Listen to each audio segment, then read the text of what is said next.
Во уметничката галерија на Национална установа Музеј Куманово вчера вечер беше отворено 19-тото издание на најстарата меѓународна изложба на уметничка фотографија во Македонија, Фотосалон Куманово 2025. Изложбата ја отвори председателот на клубот Милош Нешковски, кој истакна задоволство од големиот интерес и бројноста на пријавени уметнички фотографии, што уште еднаш го потврдува значењето на Фотосалон Куманово како препознатлива фотографска манифестација.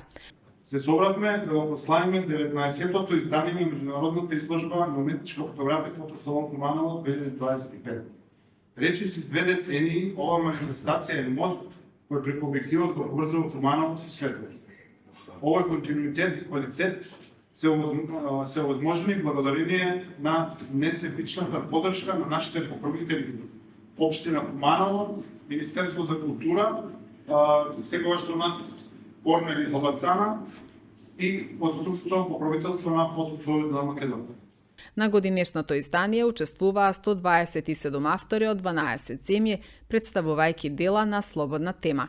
Жирито додели вкупно 18 награди, 9 медали и 9 дипломи. За најдобар автор на изложбата беше прогласен Олег Маловицки од Украина. Настанот го проследија представници од општинската администрација и членови на Советот на општина Куманово, кои дадоа поддршка на оваа значена културна манифестација.